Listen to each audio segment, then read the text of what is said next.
মেহেরপুরে গ্রাম আদালত বিষয়ক প্রশিক্ষণ অনুষ্ঠিত। মেহেরপুর জেলা প্রতিনিধি এসআই বাবুর তথ্যচিত্রে বিস্তারিত। সাথে আছে আমি রাজিয়া সুলতানা। আপনারা দেখছেন i1 টিভি।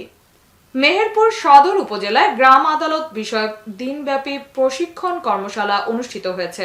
মঙ্গলবার সকালে উপজেলা পরিষদ সম্মেলন কক্ষে এই প্রশিক্ষণ কর্মশালার আয়োজন করা হয়। প্রশিক্ষণ কর্মশালায় প্রধান অতিথি হিসেবে উপস্থিত ছিলেন মেহেরপুর সদর উপজেলা নির্বাহী অফিসার খায়রুল ইসলাম। বিশেষ অতিথি ছিলেন মেহেরপুর সদর থানার অফিসার ইনচার্জ শেখ মেজবাউদ্দিন, মহিলা বিষয়ক অধিদপ্তরের উপপরিচালক নাসিমা খাতুন। কর্মশালাটি সঞ্চালনা করেন গ্রাম আদালত প্রকল্প উপজেলা সমন্বয়কারী আলমগীর কবির।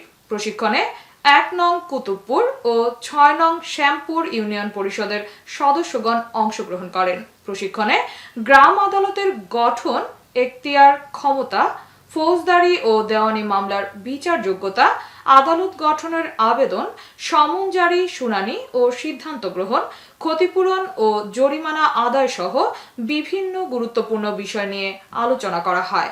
এছাড়াও ভিডিও প্রদর্শনীর মাধ্যমে অংশগ্রহণকারীদের গ্রাম আদালতের কার্যক্রম সম্পর্কে বাস্তবধর্মী ধারণা প্রদান করা হয়। এই প্রশিক্ষণের মাধ্যমে ইউনিয়ন পরিষদের সদস্যগণ গ্রাম আদালতের কার্যক্রম সম্পর্কে আরো সচেতন ও দক্ষ হবেন বলে আয়োজকরা আশাবাদ ব্যক্ত করেন। আপনি রাষ্ট্রীয় যে কাজ সেটা আপনি সহযোগিতা করছেন না, আর ভোটের মাধ্যমে সিদ্ধান্ত কার্যকর করার আইনি ব্যবস্থা আছে, তাই আপনি কি করবেন সে ব্যবস্থা আছে। আর সিদ্ধান্ত কার্যকর সালিসি ক্ষেত্রে কোনো ব্যবস্থা নাই, কিন্তু যে কিভাবে কি করবেন। আর সর্বসম্মত বা 4:1 চারজন অথবা একজন অথবা 3:1 অথবা 3:0 ভোটের সিদ্ধান্ত হলে আপিল করা যায় না। এই ক্ষেত্রে আপিল করা যায় না কখন? ধরো 4 জন এক পক্ষ আর একজন আরেক পক্ষ, অথবা 3 জন একদিকে একজন একদিকে, অথবা 3 জন একদিকে অন্যদিকে কেউ নাই, সেই ক্ষেত্রে হলে তাহলে কি হবে? আপিল করা যাবে না, তাই না?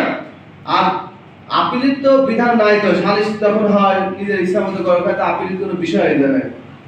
আর বিচারকদের 3 জনই জনপ্রতিনিধি, তাই জনগণের কাছে তাদের জবাবদিহিতা রয়েছে, তাই না? 3 জন। এতক্ষণ সঙ্গে থাকার জন্য ধন্যবাদ। i1 টিভি নিয়মিত আপডেট পেতে ভিজিট করুন আমাদের ওয়েবসাইট, ফেসবুক, ইনস্টাগ্রাম ও ইউটিউব চ্যানেলে।